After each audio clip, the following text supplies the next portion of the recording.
Disciple of Christ podcast. I have with me Ron Stuart on today. The topic that we're going to be jumping into is creation or evolution.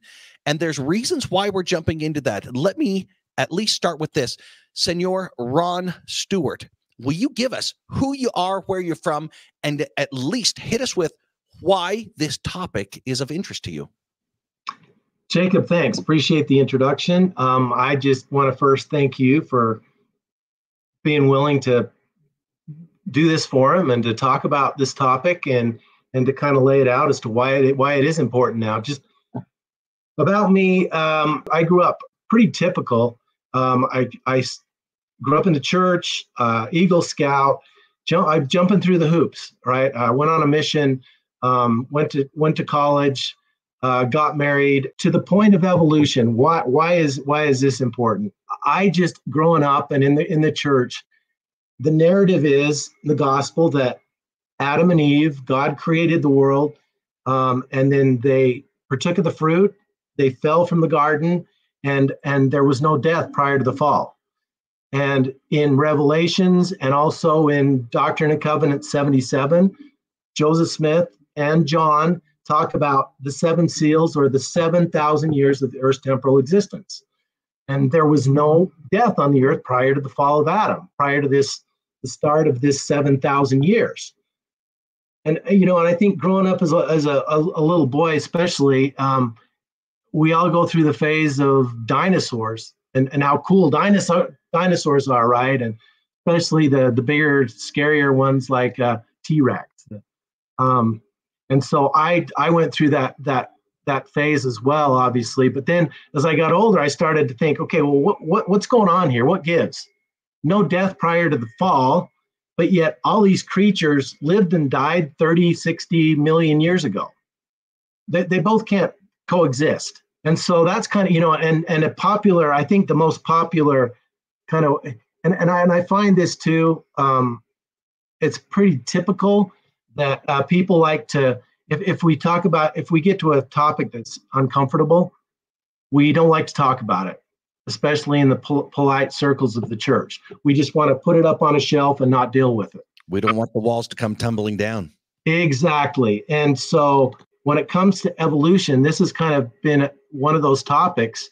And I think most members of the church think, well, in the creation process, when God brought all these elements together to create the earth, these dinosaur bones or whatever he brought with them, and they lived and died on another earth and became part of this planet. And I just want to put that theory to rest real quickly, because if that's the way he did it, then he's wanting to deceive us and fool us, because there's dinosaur graveyards there. He wanted to make it look like they lived and died on this planet. So why would he do that if he brought it from other planets to organize this world? Okay, so I'll just put that to bed. So that was my question: is what's the deal with is it the way I learned in the church, or is it evolution and 4 billion year old Earth and 600 million year old fossils? Which is it? And I'll be honest, when I first started down this path, I was worried that I was going to convince myself that, yeah, evolution is true, and I don't know, maybe I need to just throw out all this stuff I've been preaching for all this time. There's definitely the worry to where, hey, am I going to learn things that are going to destroy my faith? And we use that word faith sometimes very inaccurately, where faith is synonymous with belief, the way that most people use it. I do recognize, faith is recognition of truth from God that motivates our actions. That's what actual faith is. Recognition of truth. Well, we can believe false things all the time. It's very common for people to believe in Easter Bunny, Santa Claus, or government. All of those different fantasies, we can be raised to believe it and sincerely believe it. But you hit on a topic that has been a theme of this podcast from the very beginning. Pursue the truth no matter what. And there, in just a generation or two in LDS history, that was a very common theme from some of the stalwarts and some of the intellectual powerhouses inside of the church. And I feel like it is our duty to where if we're going to be loyal to God, it has to be the truth, no matter what, no matter how uncomfortable. Jake, Why? can I just make mention that Yes, please. I appreciate you bringing, and as we talked before starting this podcast, one of the things that you're going to have to do is kind of keep me. I like to go down rabbit holes and get into the weeds, so I appreciate you bringing me back, talking about truth. So you've been very diligent in helping to put together some show notes. So the audience is going to notice this. I'll do a little bit of moving forward and driving, but I will solicit from those watching this video right now, if there's questions, put it inside of the comments. If there's things that aren't making sense or sparking new questions, put it down below. And there's likely to be a follow-up episode on this, because I was raised and have had the understanding, having never dug into, well, what is evolution? What's the methodology by which we believe the following? I just accepted it as fact. It has been determined that these fossils found in the ground are this many millions of years old. There's clearly methods to do it. And if somebody tries to say that what we have in the scriptures regarding a timeline is accurate, they should be laughed as rather Neanderthalic type thinkers. Yeah. And so I haven't known how to put it together, but it's also been something to where it hasn't been my spiritual inclination, boom, figure this one out. In my conversations with you up to this point, and I'm going to give a plug right here for your book, this digs into it very, very well. There we go. Let me push this button.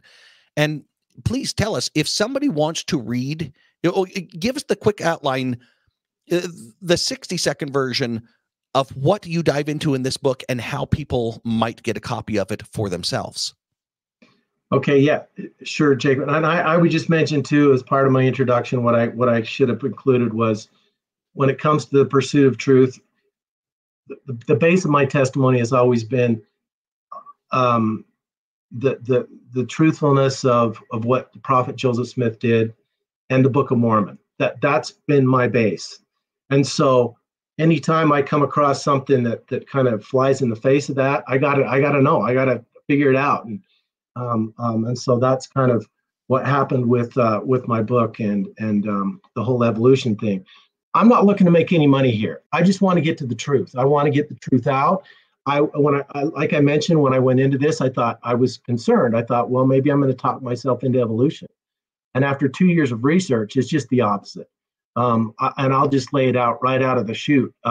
Evolution is evil, and it is completely baseless. It is complete fraud and has absolutely nothing to back it up. Well, let's put a definition on that. Evolution, how is that defined? Because we do see things evolved, but when we're talking about the theory of evolution, even that statement, calling it a theory, says, well, it's been through the many different hypotheses have been examined, and now that it's the theory of evolution, it is the hypothesis which has shown to hold true after rigorous scientific analysis and trying to disprove it. How would you explain the theory of evolution as it's taught in schools? Yeah, I appreciate that. Now we just accept it as fact. You mentioned science and the scientific method, which is to come up with a hypothesis and then try your best to shoot holes in it. And if it stands the test of time, then it becomes accepted science, or theories, which is made up of proven theories, basically. And I just want to mention one thing regarding trying to poke holes in things. I was listening to an interview, cybersecurity expert, and they will build security systems in the digital space and then hire other people to see if they can break in past the security measures that they put in, and so that way they can get better. It is a wonderful process that actually teaches us where the holes are in our thinking or in our preparations. If something cannot be questioned, anybody tuning into this has paid attention to where you can't question the science regarding these medical experiments that we're mandating you put inside of your body, as well as many other things. As soon as somebody says you can't question it, it's established. They're identifying themselves as being anti-scientific method in the real sense of it. Yes. Okay. So to answer your question, just the groundwork. What is evolution? We need to talk the difference between micro and macro evolution. What we're talking about here is macroevolution. Microevolution is what Darwin, and if you remember, he observed the Galapagos Islands finches. And on the different islands, there were these finches that over time had what we call microevolution or adaptations. So they'd adapted to their different environments. And so he looked at that, and then that's microevolution or adaptation, different species adapting to their environments.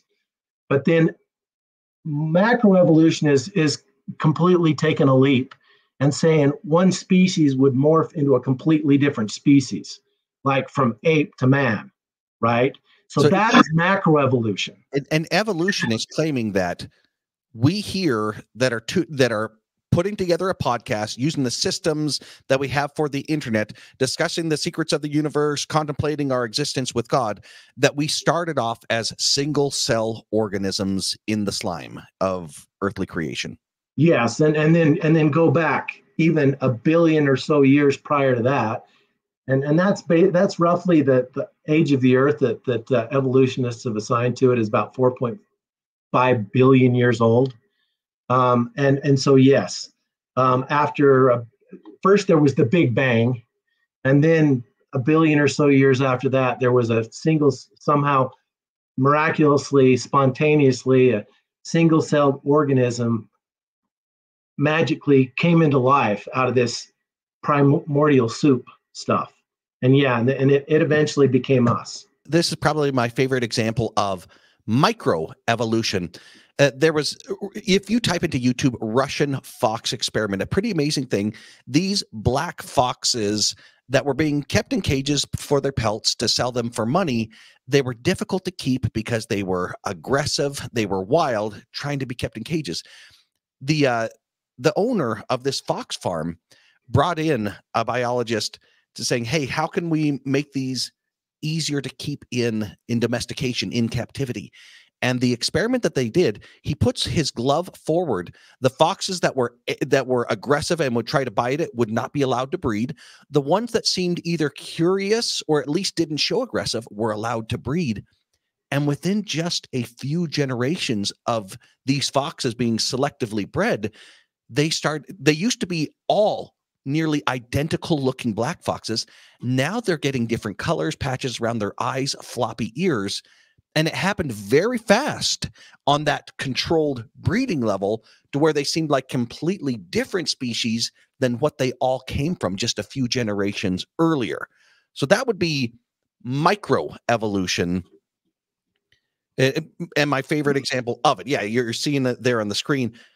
Yes, but with the exception, when you say different species, no, they're still all the same species. They're just varieties of the same species. Yes. Yeah, they just so physically different than just a few generations earlier when there were certain traits that were being selected. So we do see that. There's examples of it in very modern history of it happening. Yep. And just to kind of draw a clear line with between microevolution and macroevolution. Yes, you can put different foxes together and have them adapt, but that's completely different than like I said, actually going from one species morphing into a whole new species. Yeah. And the gospel is consistent with that, where it says that we were put on the earth, and then we're commanded to multiply and replenish according to our own species, right? What happens if we try to mate two different species? Well, they're not able to make babies beyond that because it's common for a farm to have a mule, which is that cross between a horse and a donkey, but that mule is not capable of mating with even another mule and making more offspring. Exactly. And so I think what you brought up with the foxes is perfect, where we've highlighted the difference between micro and macro evolution. And I just want to point out questions that we should always ask ourselves when somebody says, boom, the science is settled or the history is established. Those kind of claims, we should ask, do you believe the official narrative then? And once people have to ask themselves, ooh, Do I actually believe my government's explanation regarding the events of 9/11 or whatever the subject is? Do I actually believe the narrative that's promoted about Joseph Smith having this many secret wives? Once we're forced with that, we realize there's actually room for me to dig in and see if I have a correct model built in my mind or not. And I just wanted to emphasize evolution, as it's considered, this is established science, says we used to be single cell organisms, and now we're publishing podcasts trying to understand our place in the universe. So as much as possible, I'm going to make sure that we're not digging into the weeds, but you and I are going to be jumping into, is evolution established scientific fact? How much of the methodology is not good science, and how much of it is just ridiculous to believe in? I didn't even realize until discussing with you that the methods themselves can have the holes poked in. The real reason for this is because if we truly are disciples of Christ, we want the truth no matter what. A reoccurring subject that I'm kind of sick of, even though it still keeps coming up, was Joseph Smith a polygamist? Well, I've got a spiritual witness of that, and the historical record bears it out that Joseph Smith was honest his whole life. But I realize John Dehlin, who's been considered the biggest faith destroyer in the LDS institution, he uses what the other LDS millennials say, everything that's said about Joseph Smith's polygamy. Well, that's just established history, and you can't question it. We're going to be pulling up a clip to where John Dehlin has the guests on, Jake and Hayden from the Stick of Joseph, because it's considered established science that the earth is this many billions of years old, as well as we came from single cell organisms, and now we're podcasting. Yep. Perfect. Just that in that pursuit of truth, no matter what, and how to know if we're pursuing good or not, these are scriptures that you and I were actually discussing together. Let's do just a little bit of scriptural foundation before we jump into the clips with Mormon stories and John Dehlin.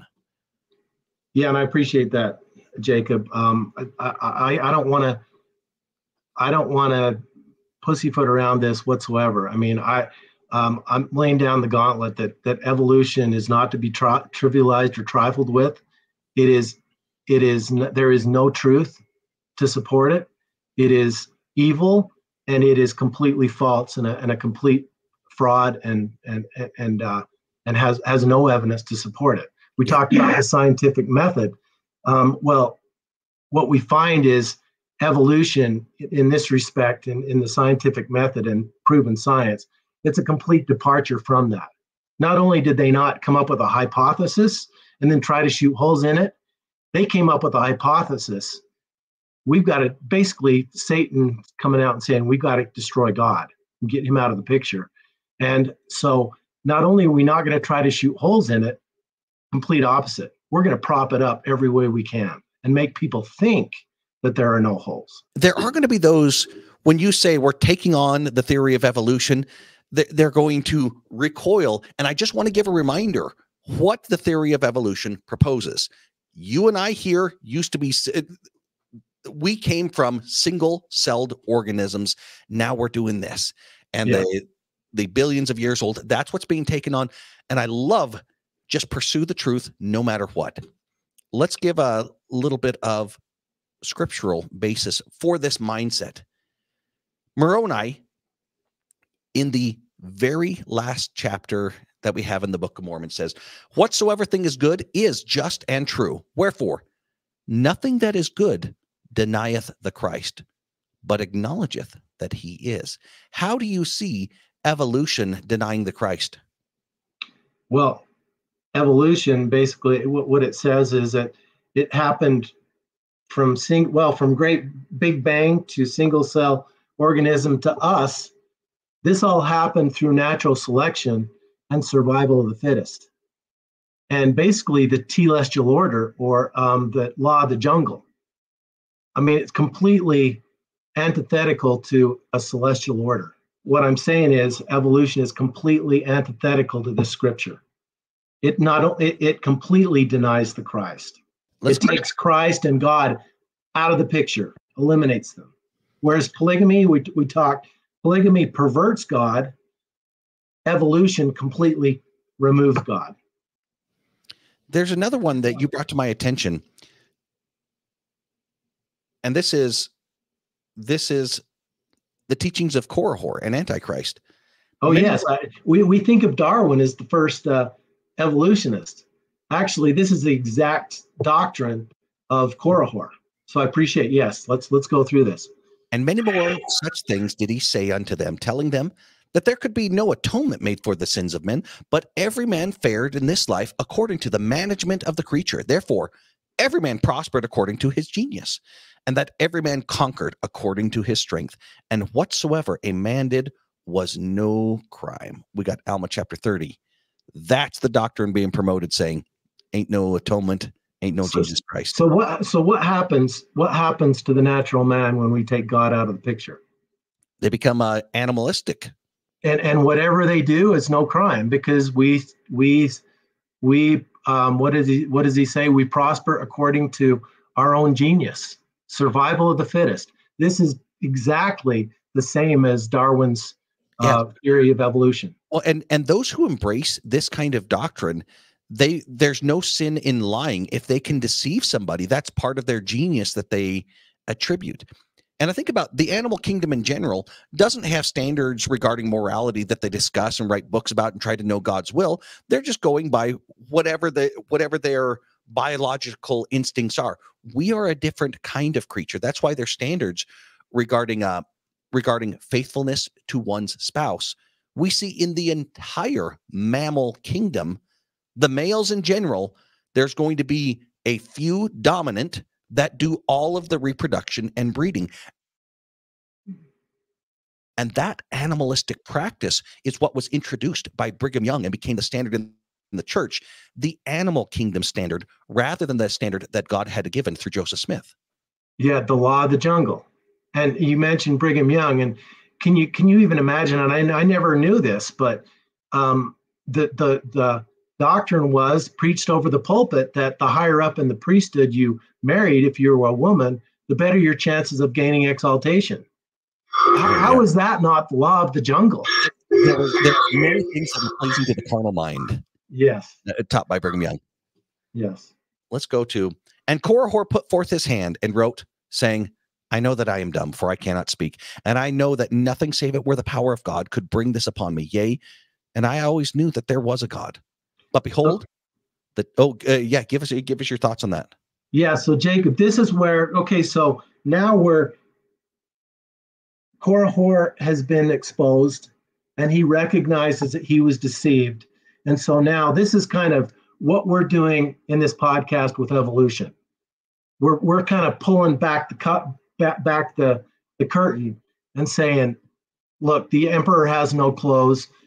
Korihor realizes that what he was preaching, this survival of the fittest, this theory of evolution, is completely wrong. And now he's getting back to that first scripture that you talked about in Mormon, where it doesn't deny the Christ, and he's admitting that he was completely wrong. So this is kind of what we're trying to get to when it comes to exposing the fallacy of things like polygamy and evolution. It's devastating and humbling for him. Yes. So now go on, please. But behold, Korihor says, the devil hath deceived me, for he appeared unto me in the form of an angel, and said unto me, go and reclaim this people, for they have all gone astray after an unknown God. And he said unto me, there is no God. Yea, and he taught me that which I should say. And I have taught his words, and I taught them because they were pleasing unto the carnal mind. And I taught them even until I had much success, insomuch that I verily believe that they were true. For this cause I withstood the truth, even until I have brought this great curse upon me. Thank you. So you can see that these doctrines that are pleasing to the carnal mind, when you pervert God or completely take God out of the picture, then anything goes. That's why these doctrines are so pleasing to the carnal mind, because now anything goes, and the natural man can run wild. There is no such thing as good and evil. Let's make the transition right now to where how it's considered so established. The age of the earth is not explained in the scriptures, that creation from a creator seems to be ridiculous, at least for anybody who might learn from the scriptures on this. Let's go ahead and pull this up. John Dehlin, Millennial Marines Defend Mormonism, Hayden and Jackson Paul, episode 1936. So Jacob, as we're going to listen to this clip from one of John Dehlin's videos, this is kind of what really inspired me to want to come do this podcast, because what he's doing with these two young men is he's introducing his doctrine, much like Korihor did, to completely remove God, take God out of the picture, and he's gonna by introducing evolution, he's gonna completely take all the credibility out of Joseph Smith as a prophet, and this whole idea of the 7,000 years of the Earth's temporal existence. He's gonna make it look laughable by bringing in this completely proven science of evolution. Evolution in the age of the Earth. Mm-hmm. You could have an entire college semester on just that. Yeah. So I just don't want to get bogged down. I want to get a sense for how you deal with some of the biggest problems within Mormonism. And maybe it's compartmentalization. Mm-hmm. Maybe it's you don't know, or maybe you've got better understanding of science or history than we do. Yeah. And I want to take your pulse on those things, because part of what I think is interesting to viewers and listeners is, how does anybody believe these days? Mm-hmm. Like, it's not a surprise that people are leaving the church and organized religion in heavy doses these days. I just have to point out, he's even setting it up in a way to where, how do you guys deal with this? And he's suggesting that anybody who continues to believe what's said in the, and he doesn't mention the scriptures. He talks about Mormonism in general, even though President Nelson has put the kibosh on being a Mormon, to where you must be having some sort of coping technique to avoid dealing with established truth. That's what he's suggesting. So like Age of the Earth, the Book of Mormon, the Doctrine and Covenants says 6,000 years or 7,000 years. Science says billions. Mm-hmm. Do y'all have a position on that? Mm-hmm. I think that when it comes to the Genesis account of that we find in the Bible, right? And it talks about 6 days, and then you take the ages of all the patriarchs and things like that. We have to remember what the creation account is. It's a vision. And we only know that as Latter-day Saints because we have Moses 1 and the Pearl of Great Price. Moses goes up to Mount Sinai. He has his endowment experience, and then he is shown the beginning to the end. Hey, Jacob, you can see what's happening here. They don't know where to go with this. He's doing his best to kind of, I think, bring it back to the roots, the truth of the Savior, but he doesn't know where to go with this. So he's just trying his best to dance around the question. So he's trying to find a way to indicate we're both right in a sense. And even John Dehlin's comment to where religion says this, but science says this. And unless he's talking about the vigorous process of proving something wrong, and whatever stands up to that level of scrutiny might be considered established, it's not science. And I really don't think John Dehlin understands the weakness that's going to be discussed more in this podcast, to where evolution, single cells are now doing podcasts, how that doesn't hold up. But yeah, when he says science says. Yeah, and see, and this is the problem if we try to merge the two, that we're both right. No, we're not both right. There's good and there's evil. There's right and there's wrong. Yeah. And what we'll come to see is that there's perfect harmony between science and the fossil record, and this idea of 7,000 years of the Earth's temporal existence. Go ahead. And I just, Hayden and Jackson, they're pointing out, yes, it's a vision, but many things are taught in vision. I think about the very first chapter of the Book of Mormon. Lehi was taken away in vision and shown things that would be happening. Nephi later, starting in 1 Nephi chapter 11, he's now shown in vision and taught things. I consider these visions, at least the kinds that are described by Nephi, they are teaching environments of celestial things. we have Moses chapter 1, the creation is taught. It's not like, let me give you an allegory. Moses was shown these things in a celestial classroom type environment. The book of Abraham has that same lesson and teaching the creation. It may have been given in a visionary form because that's the words we have to use it, but the scriptures do not indicate you're supposed to consider this just an allegory. So Hayden and Jackson Paul, I would hope that, myself included, I have not received the visionary lessons that Moses and Nephi have received.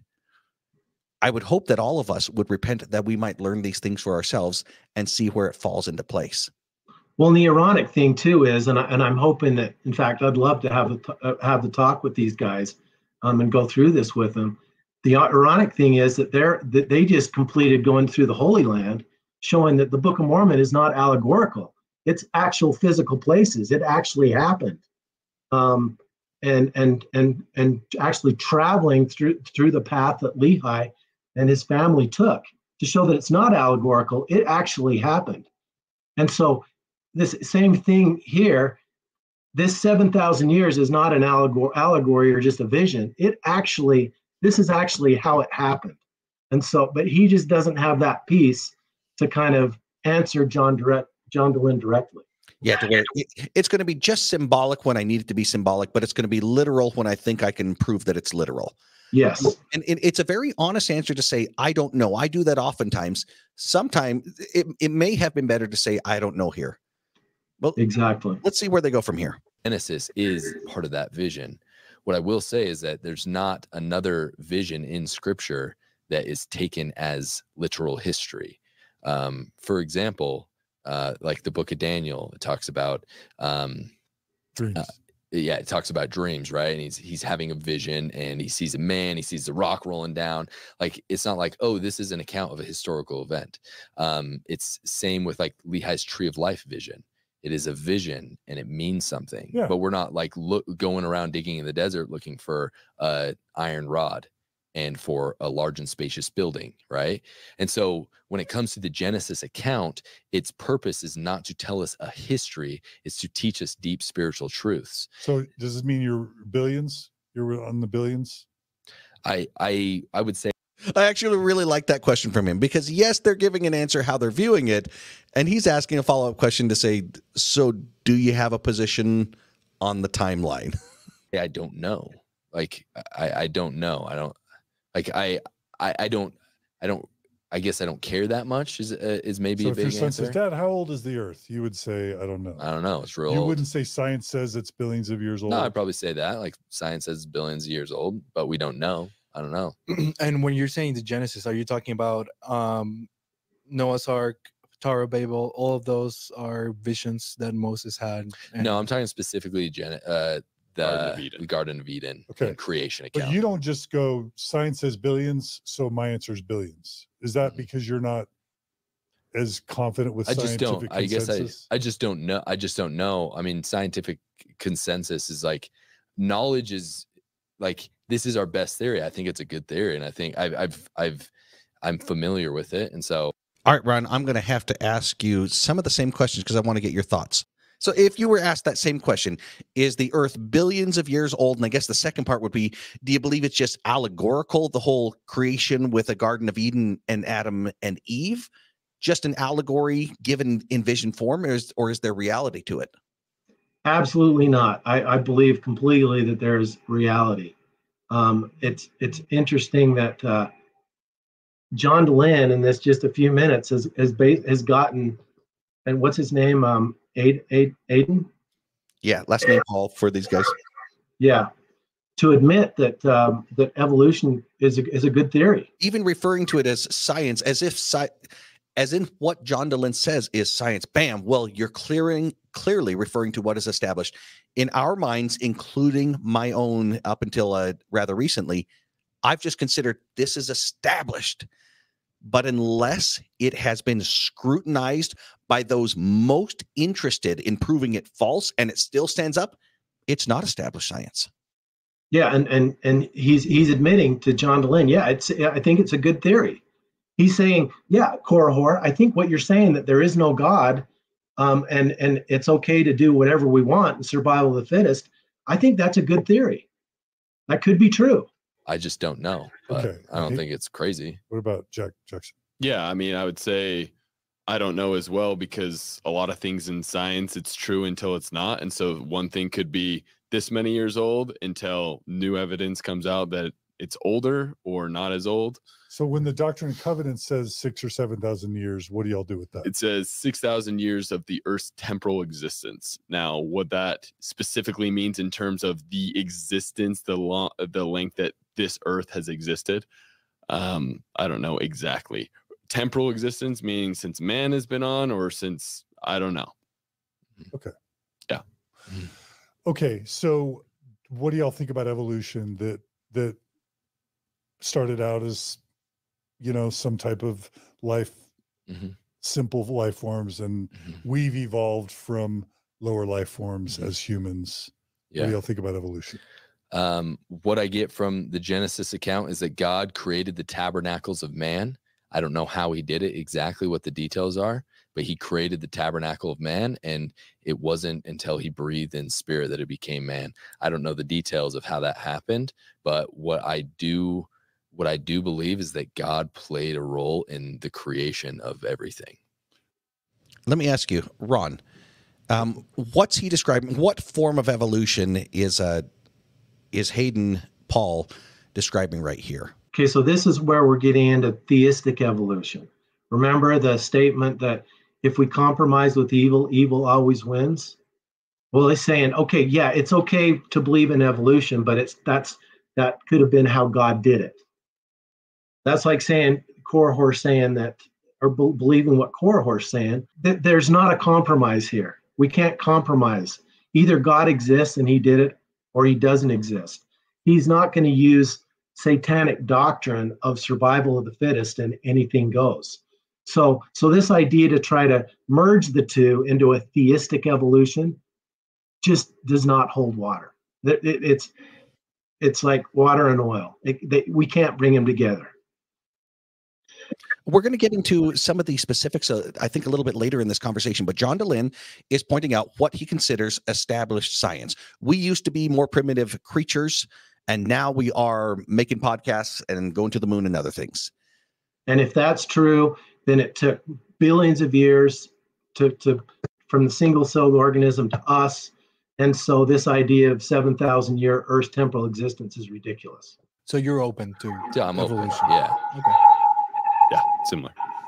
Okay, so you're not like Bruce R. McConkie or whoever that said evolution's a theory of the devil, evolution's evil. You don't have that perspective. No. Was Brother Bruce right? So actually, yes, Brother Bruce was right. Do you have the quote from my book where it talks about Bruce? Here we go.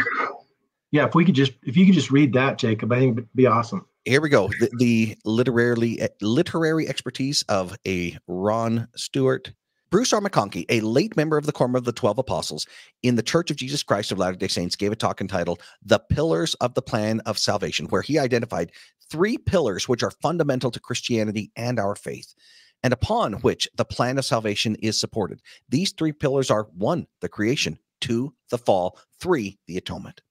It's obvious how the reality of the atonement and Christianity in general has been attacked. Also, regarding the fall, I don't know that there is any principle more universally misunderstood, even in our own church. But what about the creation? I think this is an area where Satan has been particularly successful in such a way that we don't recognize how successful he has been. I like the quote of Marvin Olasky, a leading conservative columnist, when he said, "If you don't have God at the beginning, you don't have God at the end, and you don't have God in the middle." By attacking the reality of the creation, Satan in large part has nullified the end and middle of religion without us even realizing it. Instead of the basic truth where we sing in the primary song, "I am a child of God and he has sent me here," Satan would alter the lyrics to something to go like, "I am a child of an ape and survival of the fittest has evolved me here." If Satan can make us believe something other than our true identity, then it's all downhill from there.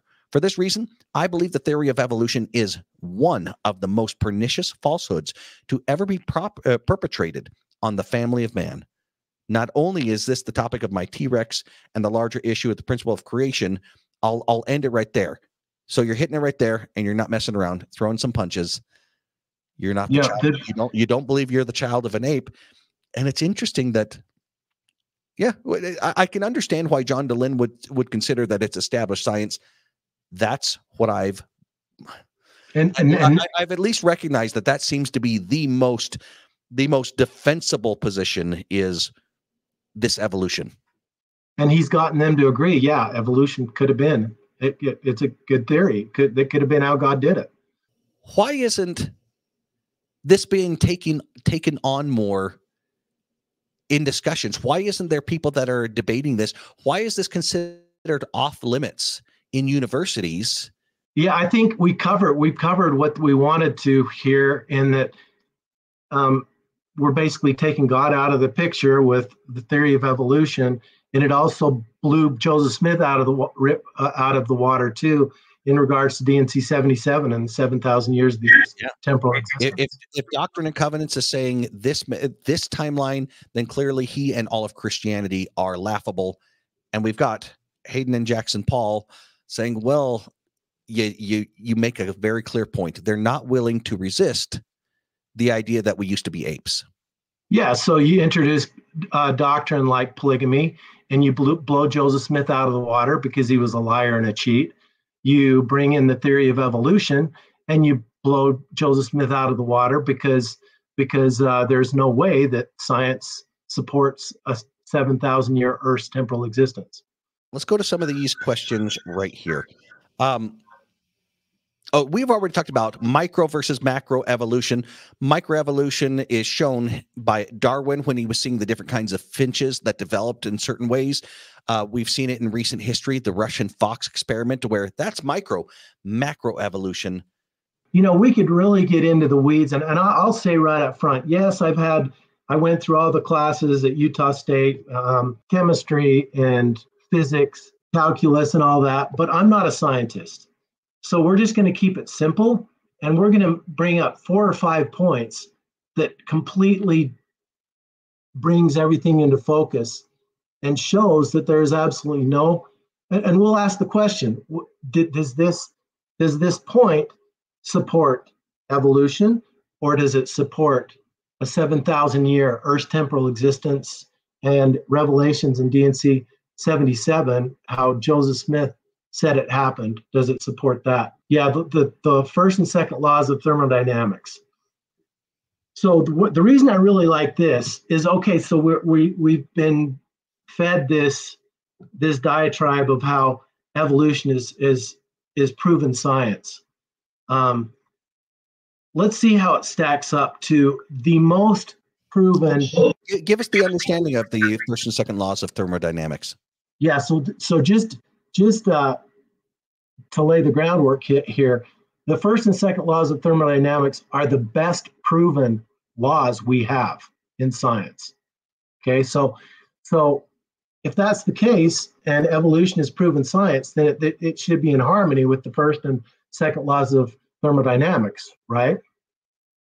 So if you can go to page 65 in my book. All right, Professor, you're taking me to school. I'm going to read thermodynamics, first and second laws. The first law of thermodynamics, the law of energy conservation, which is the most important and best proved law in science, states that energy can be converted from one form into another, but can neither be created nor destroyed. Second law. Okay, so that's the foundation, the first law. Energy can't be, it exists and it can't be destroyed. So go ahead. Second law, the law of energy decay, states that although the law of energy conservation, the first law, assures us that no energy will be destroyed, that energy continually proceeds to lower levels of utility. In other words, it goes from a state of order to a state of less order. And so what I'm thinking about is the readily available energy in dry wood, but once it's lit on fire, even though that energy still exists, it's not usable to man, except for perhaps some charcoal that might be left over. Okay, so what? So these are the best proof laws in science. And what does it say? Well, if left to itself, It goes in one direction. it goes in one direction, which is decay, from a state of order to a state of less order. Now, what does this theory of evolution purport? What happened with the Great Bang? That things The Big Bang. things of a lesser organization moved upwards from single cells to now be doing podcasts. Exactly. So we had this massive explosion, and there was more order rather than less order that came of it. And then we had this single-celled organism that evolved into us. So it's completely refuting the best proven laws of science, Well, even of decay, of going from higher order to lower order. Evolution just completely flies in the face and says, no, evolution, it went from lower organization to higher organization. Help me out. How can we state that more clearly? That evolution is ridiculous. It's moved up in one direction to where more organized, and if left to itself, it goes to a lower order.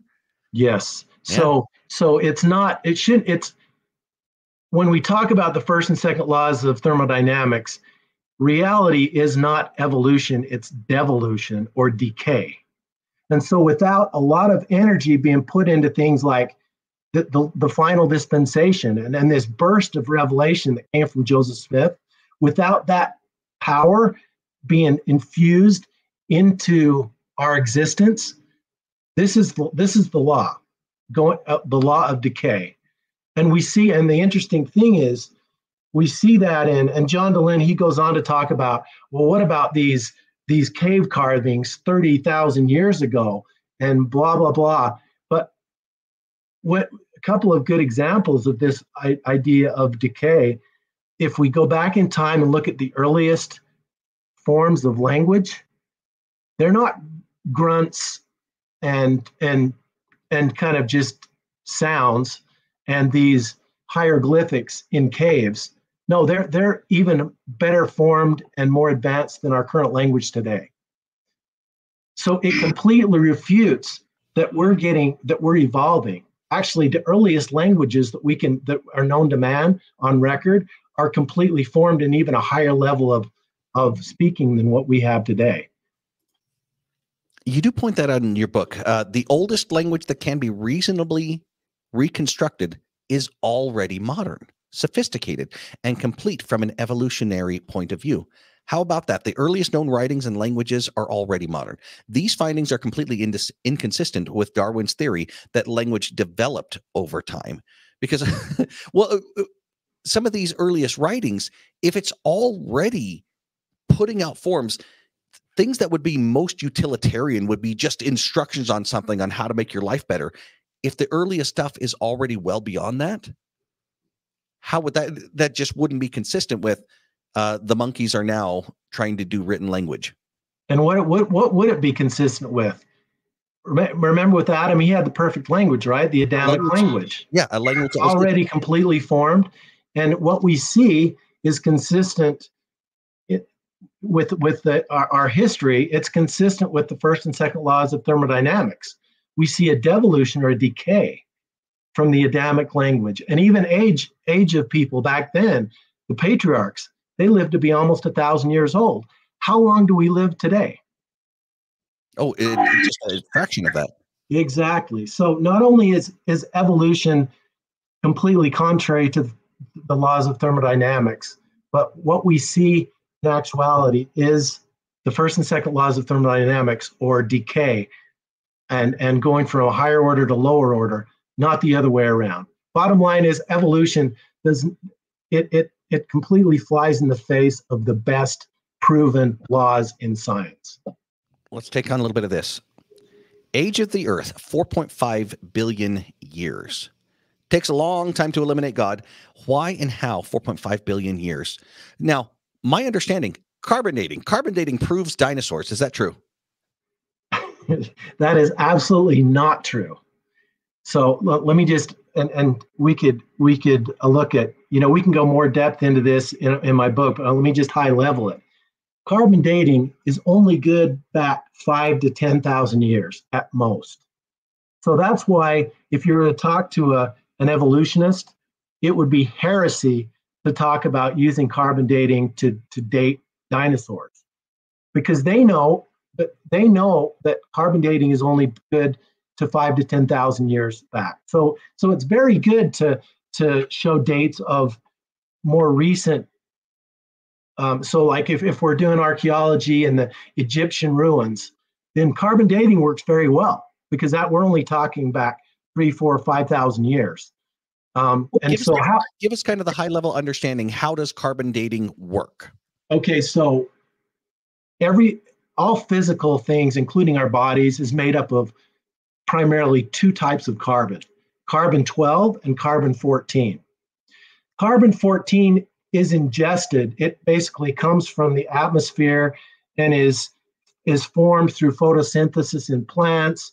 And so as we consume plants, as animals consume, as trees, perform photosynthesis, create this carbon-14, we come to a steady state, right, of amount of carbon-14 that we're made up of, in addition to carbon-12. As soon as an organism dies, that ingestion of carbon-14 stops. So that's kind of the starting point. And then from there, as the ratio of carbon-14 gradually decays and is eliminated, there's a ratio between carbon-12 and carbon-14, until finally the carbon-14 is all gone. And that's 5 to 10,000 years.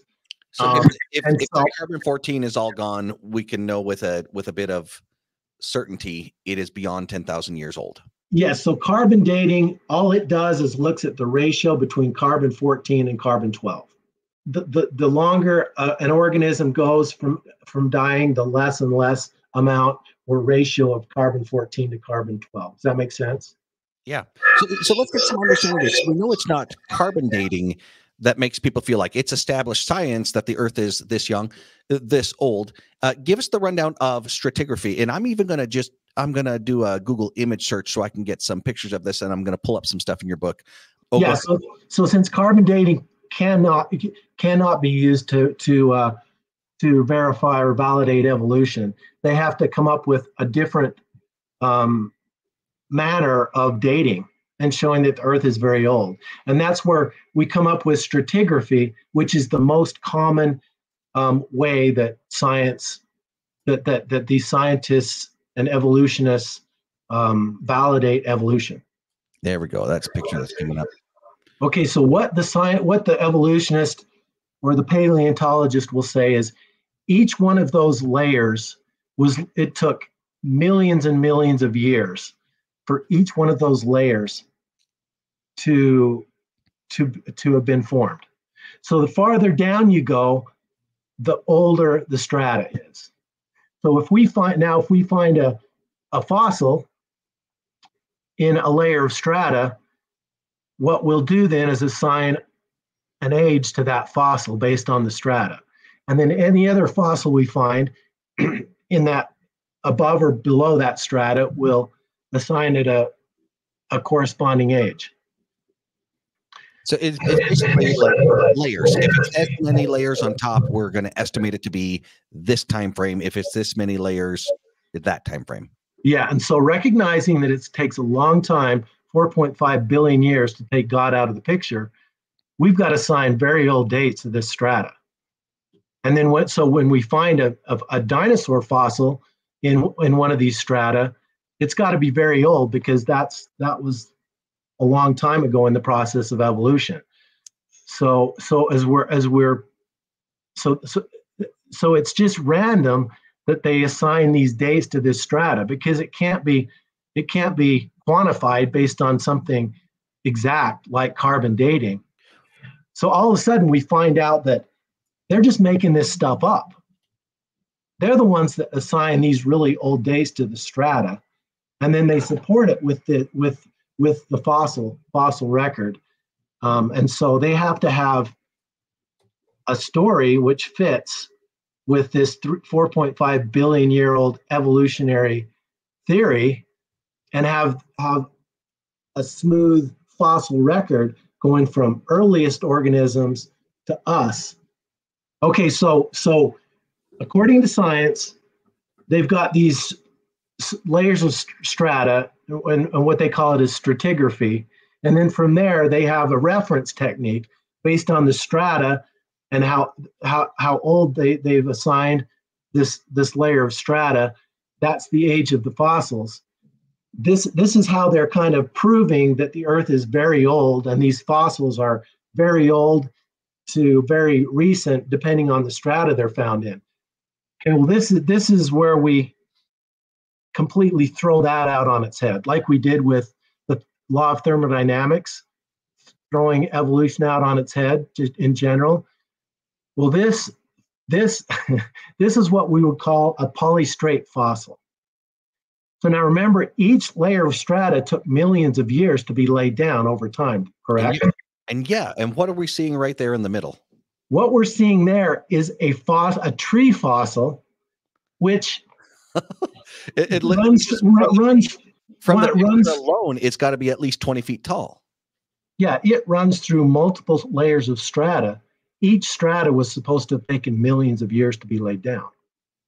So, Yeah. So how do we reconcile this? That tree would have decayed. It wouldn't make it through even a portion of one layer of strata, let alone run through multiple strata. Yeah, that much we know, because anybody here in the United States sees dead trees, and it doesn't take all that many years after it's dead to where it's kind of in falling apart status. So evolution's most common and most important way of dating, stratigraphy, this just throws it out on its head. Is this tree acknowledged, or other examples of trees running through the strata? How is that explained by those trying to maintain these layers represent millions and millions of years? They don't talk about this. And this isn't rare. Even John DeLynn was starting off, do you put this up on the shelf? What are your coping mechanisms? He's asking Hayden and Jackson Paul, what are your coping mechanisms? That's what he's asking. And now when we have a tree that's supposed to be standing upright through millions of years of earth falling on top of it, what's your coping mechanism? Now back to our question, does this support more closely theory of evolution, or does it support the 7,000 years of the Earth's temporal existence? And this is where we need to talk about how are fossils even formed? How was this fossil formed? Because even something just a few inches tall that's being trapped inside of strata, it seems like, well, isn't the case being made that to cover a few inches, it must have taken at least centuries, shouldn't it? Yeah, but what this is telling us is, no, it didn't happen that way. Fossils are formed through rapid burial. If it's just this millions of years each take to form each layer of strata, that doesn't form fossils. This tree could not be where it is, especially organic material. Millions of years, exactly. Because if an organism dies on the surface, rather quickly it decays and is gone. That's why it takes rapid burial. What major, and we'll talk about this later, but what major event in Scripture would explain rapid burial? The flood. Exactly. So that's what this shows, is rapid burial. And these strata were laid down very quickly in a matter of minutes, hours, days. Definitely not millions of years. Yeah, that tree is simply not going to be upright beyond however many years. I think in a best case scenario, 100 or more. So science is most relied upon principle, that of strata and stratigraphy and reference techniques method, completely thrown out the window. Yeah, it has to be a humble admission when somebody says, well, this is established science. Okay, well, what was the method? I didn't realize the method. Carbon dating is the word that I remember hearing, and I just assumed we know dinosaurs because of carbon dating. Well, if that can only go back 10,000 years maximum, and now we're saying, well, the stratigraphy, Well, you've got trees that, if stratigraphy is true, you're saying that this organic material stayed upright through millions and millions of years. Yep, and we see the same thing happen in much smaller cataclysmic events like Mount St. Helens, where it just completely blew over a forest of trees and put them upright in the mud that and the devastation that was the St. Helens eruption. So more along the lines of fast cataclysmic rather than millions of years of just stacking up layers. And rapid burial, because fossils are not formed. I think that's such a simple concept that I love to repeat the things that are too simple to misunderstand. Fossils are only formed by rapid burial. Yes. And again, we're just kind of doing overview. I do recommend people reach out to you so they can get your book. I am putting a link to where people can reach out to you and get a copy of your book, because this should be scrutinized. Like, if you're feeling solid about what you've learned, one would hope that you'd be ready to be scrutinized. What we've talked about so far, macro versus micro, the scientific method, evolution, decay, age of the earth, carbon dating can only be up to 10,000 years useful in the best case scenario. Stratigraphy, those layers of the earth, fossils are only formed by rapid burial. All right, let's start to hit a little bit of this. Does the fossil record show smooth transition with transitional forms of life? Okay, this is the next any one of these points we're going to be covering completely blow evolution out of the water and shows its complete fraud. This is another one here about transitional forms. What's another word for transitional forms? Missing links. So we talk about trying to find the missing link between man and apes. Never been found. Well, not only has that missing link never been shown, Jacob, if you could go to page. The page number might be a little bit off from the digital copy that you gave to me, but I've got it pulled up where it says the fossil record and intermediate transitional forms. Okay, so if evolution is correct, in the age of the Earth, 4.5 billion years, and these layers of strata represent millions of years each strata, then the fossils contained in these strata should be smooth. So it should start out, and you should be able, in the lowest strata, you should find these single or less complex organisms, single-celled organisms, all the way up through dinosaurs, and then finally the higher levels of fossils in the higher strata, correct? Yeah, multicelled to fish, to amphibians, to reptiles, to mammals. Yeah, so you should see a smooth transition from lower order to higher order, including transitional forms. Yeah, because we're not talking about, boom, they came out of a cocoon as a different creature. We're saying they graduated from here to there. Evolved, exactly. So we should see fossils of mammals. We should see fossils of, for instance, the shell-bearing animals to vertebrates. Let's see, maybe easier to understand, amphibians to reptiles and reptiles to mammals. We should see intermediate forms in evolution between amphibians and reptiles. Then we should see intermediate forms or missing links between reptile fossils and mammal fossils. And then we should, just like apes to man, we should see intermediate forms or missing links in the fossil record there as well. Well, what we see is they don't exist. In fact, what the fossil record shows is just the opposite, that all of these forms appear in the fossil record fully formed with no transitional forms. Well, those that are promoting the idea of evolution, the way that it's being described by John Dehlin and considered established science, do they acknowledge that there are not the missing links? There are not the transitional species? Glad you asked. Can you go to page 4? In fact, we don't not only have one witness, but we have 4 or 5 witnesses of the best known and most respected evolutionists and scientists in our history who talk about the lack of these transitional forms.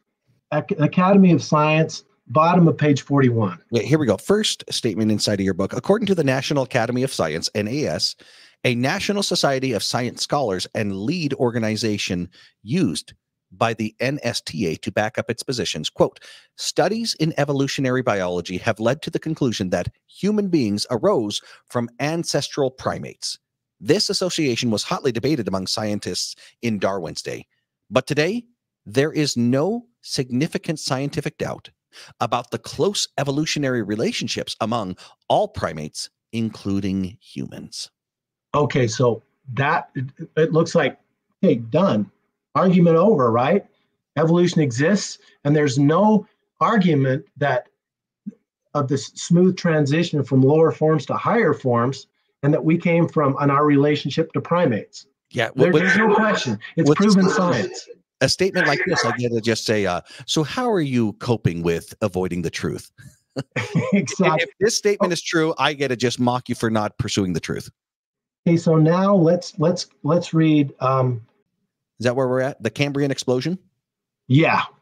If you can go ahead and read that paragraph now, and maybe not all the way through, but maybe down to about half. You just cut me off when I've hit enough. Creationists have long pointed out the problem for evolution theory, namely that all the major groups, phyla, of life, which we know today, appear in the Cambrian with no evolutionary ancestors. This is why evolutionists refer to it as an explosion of evolution. There are no groups which have been identified as ancestral to any of the phyla, and geologically, these phyla seem to have appeared suddenly and simultaneously. Yeah, and I think at the beginning it says Scientific American referred to the evolutionary problem as evolutionary biology the deepest paradox. How do we explain all these things showed up with nothing leading up to them? Exactly. So now let's go down to Stephen Gould. He's known as the godfather of evolution and paleontology. If you can go down, scroll down, Jacob. Yeah, Stephen Gould taught at Harvard University, as it says, and worked at the American Museum of Natural History. So we're gonna look at like 4 different testaments or testimonies about the fraud and this paradox of what if this is how it happened, then where are they? Where is this smooth evolutionary line in the fossil record, and where are these transitional forms? So we're going to look at, and Dr. Gould, he'll be the first of four different people we'll look at. Okay, Dr. Gould made the following statement, quote, the most famous such burst, the Cambrian explosion, marks the inception of modern multicellular life. Within just a few million years, nearly every major kind of animal anatomy appears in the fossil record for the first time.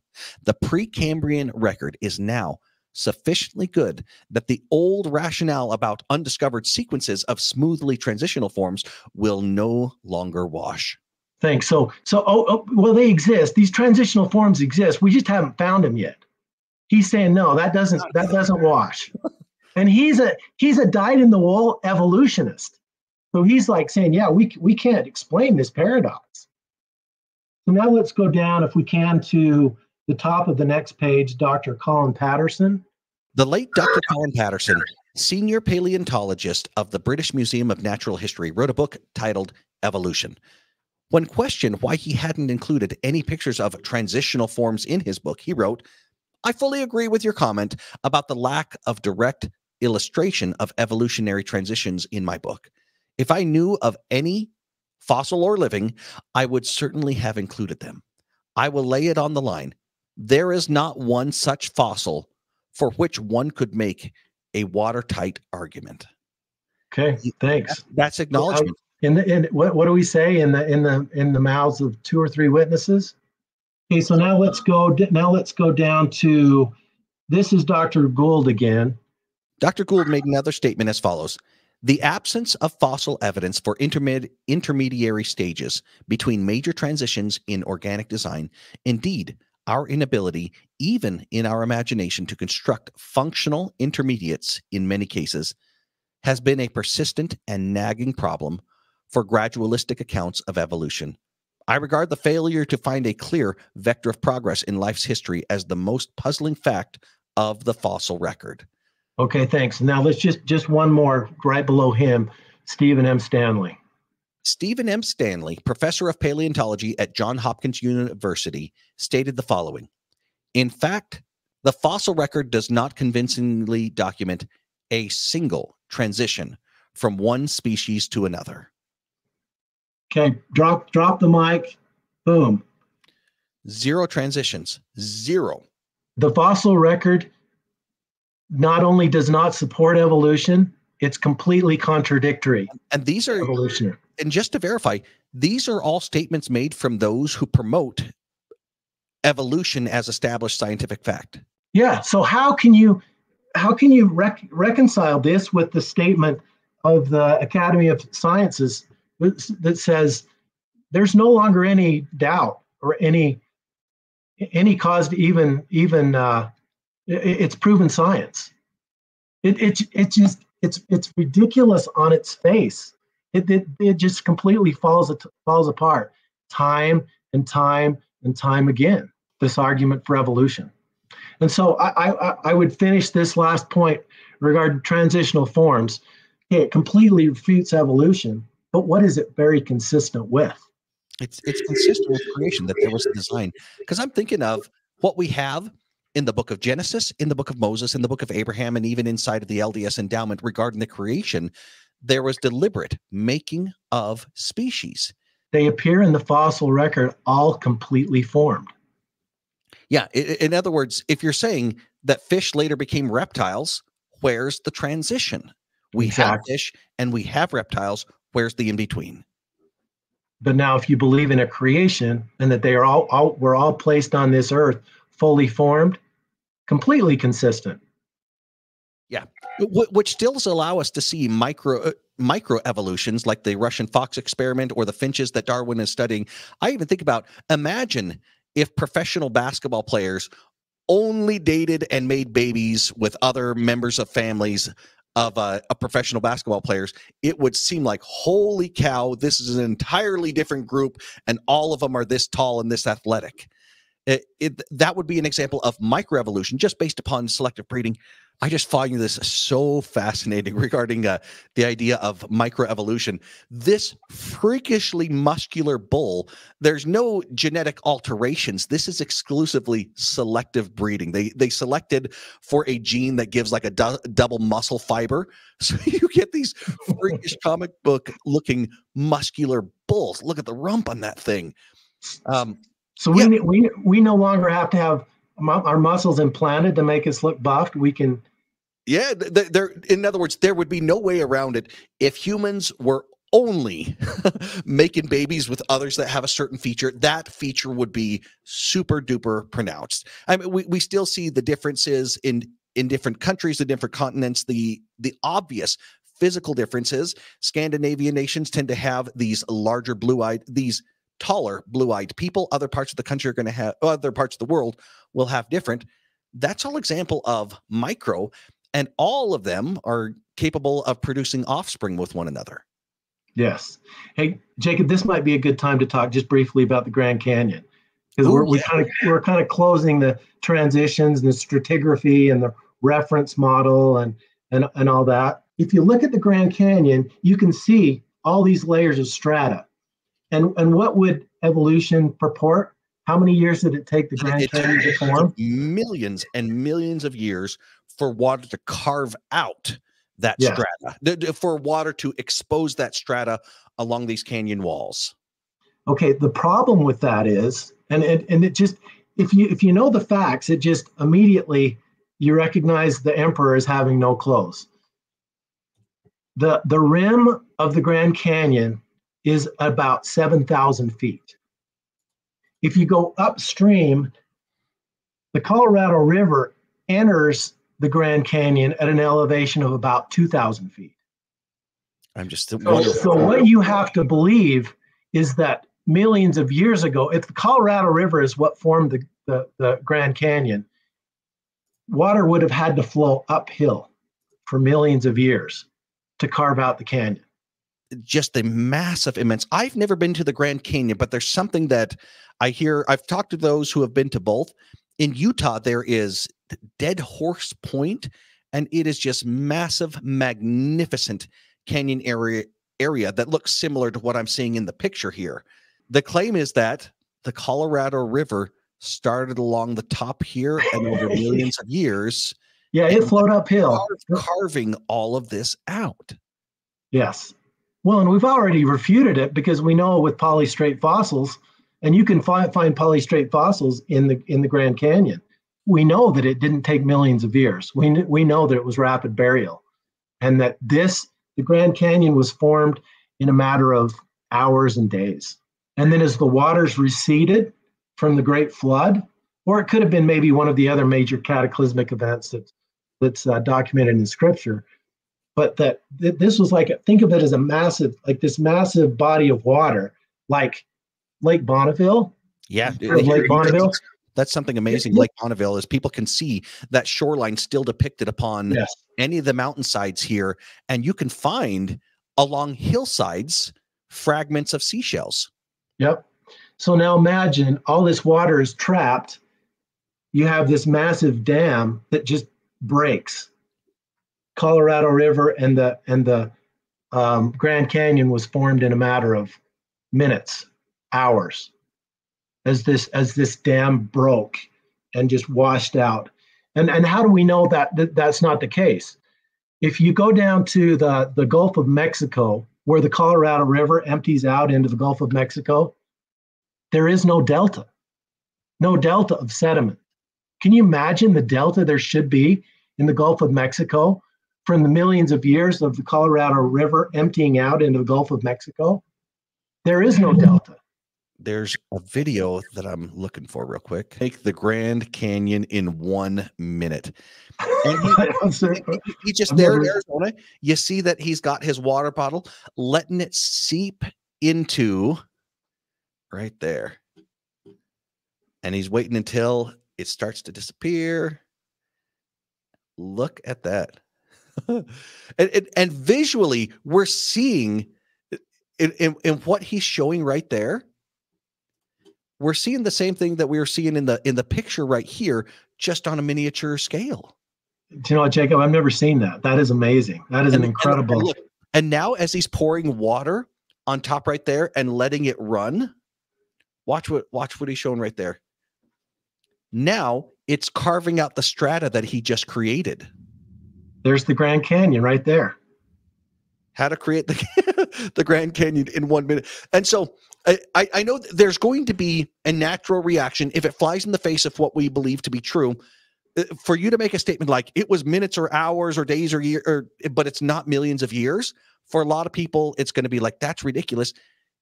You got somebody, we don't even know who this is, but he shows undeniably in less than 60 seconds, I can demonstrate it. You can try this on a larger scale and see if it holds true. He ain't got nothing but God's sand on the earth and a water bottle. That's it. And if you just let your mind open up and recognize that, how plausible is it to have water run uphill for millions of years to form the Grand Canyon? Yeah. He literally just showed right there. This is the way our world works. I'm going to create the strata in front of you with my water bottle. And now I'm going to show you how to carve out the middle of that strata. Wonderful, wonderful demonstration right there. That's incredible. All right, so here, let's get into some of this fun stuff. Carbon dating, we've already established it's maximum 10,000 years that it's going to be useful. It's just measuring that ratio of carbon-14 to carbon-12. So this would be just out of the discussion regarding dinosaur bones or anything regarding dinosaurs, wouldn't it? Exactly. And I just to go back just a little bit. Okay, so how many points have we covered so far that just by each by itself completely nullifies evolution? High level overview, and we should be making you rich by people buying your book, but people can actually reach out to you and get it for yourself. Let me make sure that I understand this before we do a quick recap of what we've covered up to this point. This is you diving in for a couple of years, the best available research that's supporting the claims of the Earth is this many billions of years old, and we humans making a podcast used to be single-celled in slime, and we came from apes.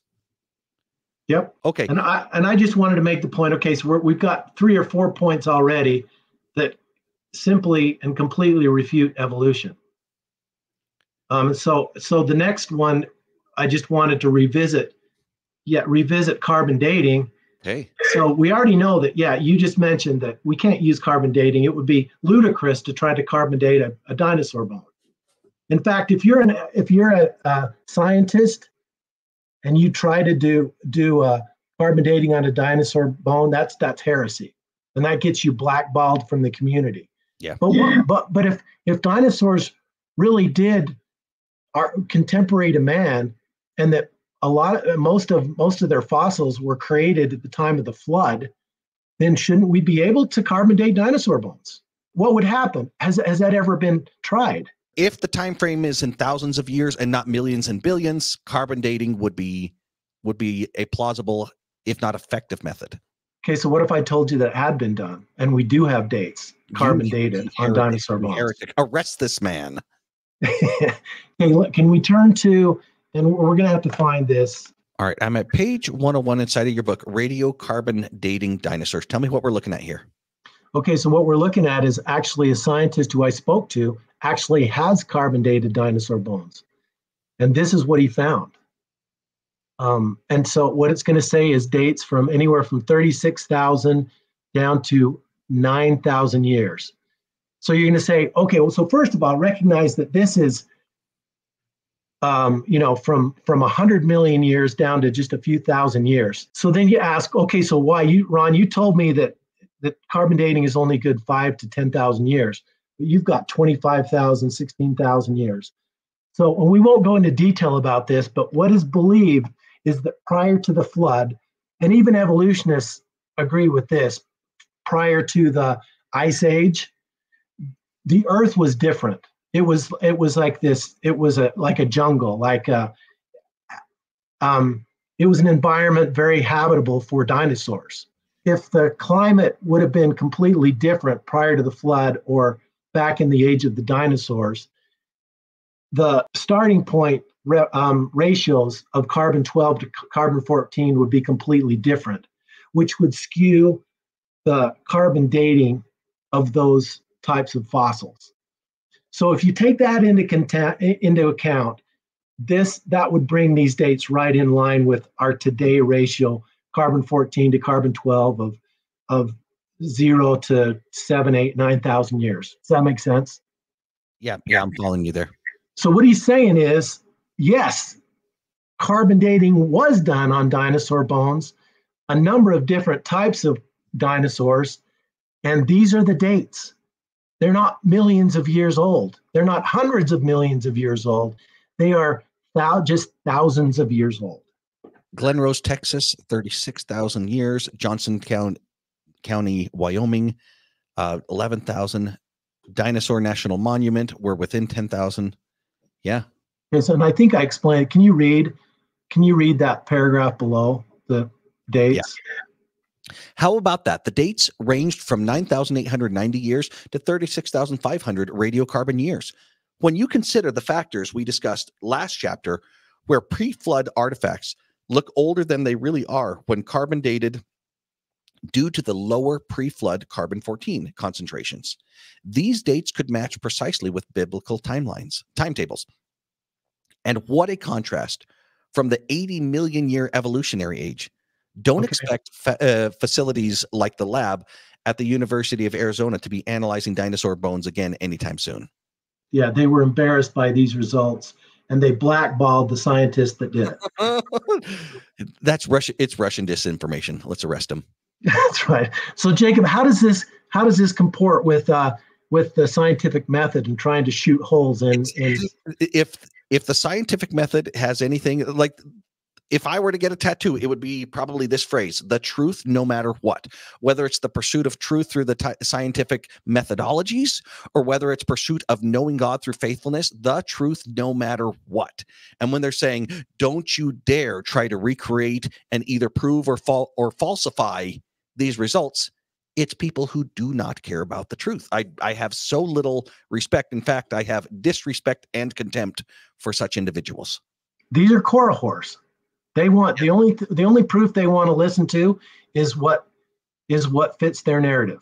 Yeah. And their narrative wants to remove God from the picture so that they can do whatever they want. All right. Oh, whoa, hold on. What is this? T-Rex bone with soft tissue? Okay, so this is the kind of the breaking point which prompted me to start studying and research and do my book. I saw that. Okay, so do you remember the movie Jurassic Park? Oh, I sure do. And do you remember the name of the main character, Alan Grant? Alan Does that Grant. sound familiar? Yeah, he was the main guy at the beginning who scared that fat kid with the raptor claw. Yes. Yes. Okay, so that guy was patterned after a real guy, a real paleontologist.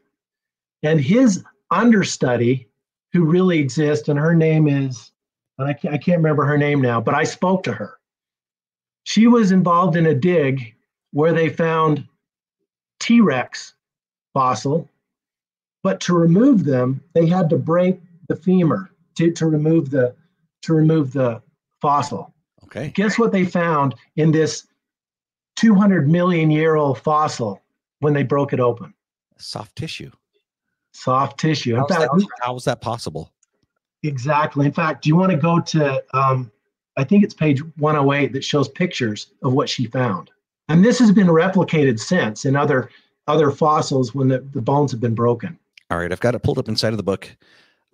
Still soft and stretchies. Dinosaur soft tissue find. A stunning rebuttal of millions of years by Carl Weiland. We previously announced the discovery of what seemed to be microscopic red blood cells and immunological, that's a big word, evidence of hemoglobin in dinosaur bones. See sensational dinosaur blood report and response to critic. Now a further announcement involving the same scientist stretches, pun intentionally, the long age paradigm beyond belief. Not only have more blood cells been found, but also soft, fibrous tissue and complete blood vessels. The fact that this really is unfossilized soft tissue from a dinosaur is in this instance so obvious to the naked eye that any skepticism detected at the previous discovery is completely history. There we go. Tell me what we're seeing in these pictures. This is actual tissue that was found inside of dinosaur bones. Yeah. Dude, and if somebody can show it, it's like, how do you refute it? It would force us to re-examine things. Yeah, but have they re-examined it? No. They just say this is heresy. We need to laugh at you, and you're not allowed at our clubs, and we are not allowed to publish anything in our journals. So scroll down, and it'll show you how science reacts to this. Keep going. See, there's more pictures. Is that the blood vessel that I'm seeing right there? Yes. So keep going down. Will they now be convinced? Okay, now maybe you can just read there as to their reaction to this data. Unfortunately, the long age paradigm is so dominant that facts alone will not readily overturn it. As philosopher of science Thomas Kuhn pointed out, what generally happens when a discovery contradicts a paradigm is that the paradigm is not discarded, but modified, usually by making secondary assumptions to accommodate the new evidence. That's just what appears to have happened in this case. When Schweitzer's first found what appeared to be blood cells in the T-Rex specimen, she said, "It is exactly like looking at a slice of modern bone." But, of course, I couldn't believe it. I said to the lab technician, "The bones, after all, are 65 million years old. How could blood cells survive that long?" Notice that her first reaction was to question the evidence, not the paradigm. That is, in a way, quite understandable and human, and is how science works in reality, though when creationists do that, it's caricatured as non-scientific. So will this new evidence cause anyone to stand up and say, there's something funny about the emperor's clothes? Not likely.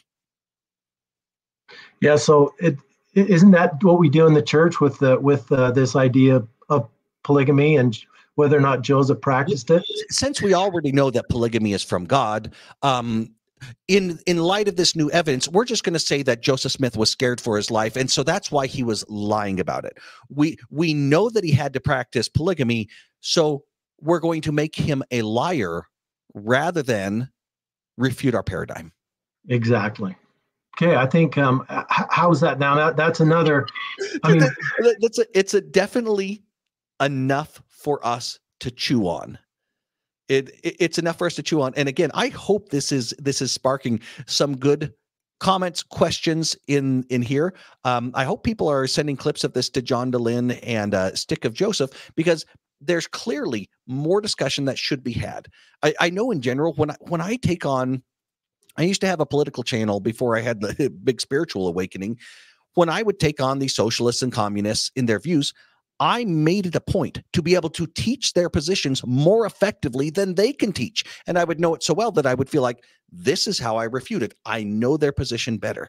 I would think that those who say we came from single-celled organisms, now we're podcasting and creating rockets and electing orange men, that they would know, if there's such a ridiculous position as dinosaurs are not millions of years old, we would know the positions better than the people promoting it themselves, so we can so clearly, especially in a public format, refute it. Oh yeah, and I have no qualms, no fear at all debating anybody on the theory of evolution. And so I would just lay the invitation out to John DeLynn. John, invite me onto your podcast. Let's talk about this. What I won't do is equivocate and say, "Well, you're right, John. I guess maybe evolution is true." Yeah, because I know the truth. In the defense of the Hayden and Jackson, it's clearly something that they haven't dug into. We like to rely upon those that have taught us things. It happens all the time with people's religious beliefs. They haven't really learned beyond whatever they were raised with. It happens in our educational system. We don't really look beyond what we've been raised with, but it's a godly pursuit. It's so accepted, we don't even cover it. I mean, it's just accepted as the bedrock of our secular society today, and how it's largely removed God from the picture. Is it a surprise that most religions are dropping in adherence to their religion? Not surprising at all, especially when it's a matter of like, there's no way that I can hold up this thing as true and still believe that I belong in polite society. Yep. Maybe we can just cover a couple more points, because we're almost. I think we've got 4 points, and again 4 or 5, and any one completely dispels any credibility to the theory of evolution. Just before we cover the flood, and we've talked about the flood already, Jacob, but if you can go up and talk, I get the question a lot. Well, what about in history? What about in the scriptures? How come I can't find dinosaurs? Dinosaurs are nowhere in the scriptures. Dinosaurs in literature and history. Pictures Yes. On 108. And I was looking at that as I was scrolling, as I had the thing on pause. And we don't need to go to my book for this, but do you know any ideas when the first time, or the word dinosaur was coined? No. The late 1800s, just about the time of Darwin. Yeah. So what would be the words that would be used as descriptors for dinosaurs prior to the word dinosaur ever having been made up? Lizard or something like that. Okay. Dragons. Yeah. Well, other words in the script: Leviathan, behemoth. Here's one that I'm staring at. The picture below was drawn by North American Indians that lived in the area, has now become Natural Bridges National Monument in Western United States. Even noted anti-creationists agree that it resembles a dinosaur. So what they had drawn inside of here, and again, bug Ron so you can get a copy of his book, it's clearly a long-necked, long-tailed, 4-footed creature. This is straight out of what we look at in Jurassic Park movies. Yeah, I think if you scroll down, you can see some of the other pictures that clearly support Buddhist dinosaurs temples in our own history. Buddhist temples. There we go. Deep in the jungles of Cambodia are ornate temples and places for Khmer civilization. One such temple Here we go. Carvings of a stegosaur-like creature. Yeah, that's what hits me visually as soon as I take a look at this one right here.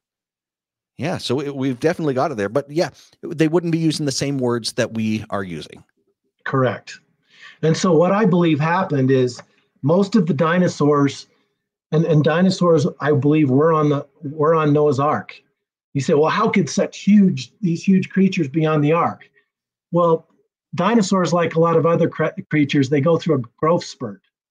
And when they're juvenile, they're very small.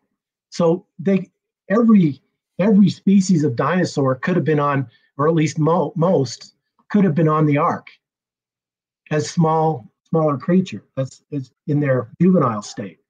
And so what I believe is most of when the atmosphere changed prior to the flood to after the flood, most of the dinosaurs, as well as most people were killed during the flood. And then those that survived in the Ark were gradually killed off, and that's where we get dragon legends. All right, dinosaurs in literature and historical pictures, flood of Noah's time, formation of strata and fossils, enough water, picture of bold strata. Do we want to hit this? So I get this question all the time is, okay, so if the flood, and again, we start to get into the argument, did the flood actually happen, or was it just allegorical or a vision kind of a thing? I mean, one would think it's such an event. This is something that I don't think we'd get away with just saying it was symbolic. Or yeah. So if we read in the scriptures, we think, okay, it just rained and rained and rained until the whole earth was flooded with water. Obviously, that makes no sense, right? But if you read the scripture, it says that the waters of the deep, the aquifers of the deep, were broken up. So what probably happened with the flood of Noah is, yes, it did rain, but where most of the water came from was from beneath. So the earth sunk down in, and so we had these massive tsunamis of water coming in onto the dry ground and breaking up through fissures in the mantle or in the crust of the earth. And so that's where most of the water came from. And so you think, okay, well, so is there enough water to cover the entire earth? And so this is so cool. And when you're saying, is there enough water, you're taking into account the underground water, the stuff that's in our oceans, basically yes, the known water that we have. So if you were to take all of the earth and just level it out, so the bottom of the ocean and the tops of the mountains, if you were to just level that, so there was no elevation, just one globe of earth, 1.7 miles of water would be uniformly covering the planet. That's how much water we have on the earth. So to say that there's not enough water on the earth to support the idea of a global flood is ridiculous. The lowest point in the ocean is the Mariana Trench, the bottom of the Mariana Trench. Yeah. Its depth is something like 37,000 feet deep. So you could set Mount Everest in the Mariana Trench and there would still be 10,000 feet of water above the summit of Mount Everest. Okay. Well, let's do this. I think there's enough for people to chew on. I hope people are going to say that you're crazy and say, arrest this man, as well as others diving in the comment section. If there's the right kind of interest and questions happening, we will do a follow-up episode, but I would recommend, check out Ron's book. You put out your email address. Now we're going to put you on every single telemarketer list. ronstuart@yahoo.com. Yeah, if you want to copy, just copy my book. Just send me your email to my email, and I'll shoot you out a free e-copy. Wonderful. Any final thoughts as we close things out? So in other words, what we covered here is there is a strong case to be, well, at the very least, you're swinging with a 5-punch combination that the theory of evolution is not established science according to honest scientific methodology, and that there's a strong case to be made using the available evidence of dinosaurs themselves being within thousands of years, not millions of years. Yeah, and I think Jacob, it just continues with our theme of being truth seekers, right? Much like with polygamy. We started out believing in polygamy, and as we sought truth, because it didn't seem right to us, it didn't seem right to me that my testimony in large part was based on Joseph and how he played an integral part in the restoration of the gospel in the latter days. And for you to tell me that he is, yes, this great prophet, but at the same time he is a liar and a cheat, it just didn't sit well with me. But as I started to study and look for truth, I realized that the truth is there. We just have to look for it. That no, Joseph, Emma, and Hiram were all completely, they were completely innocent of any practice whatsoever of the whoredoms of polygamy. And the same thing happened in my pursuit of truth with evolution. And again, these are not just, these are just kind of fun little scientific theories. No, polygamy perverts God, and it distorts or undermines the testimony of the prophet Joseph and the veracity of the Book of Mormon.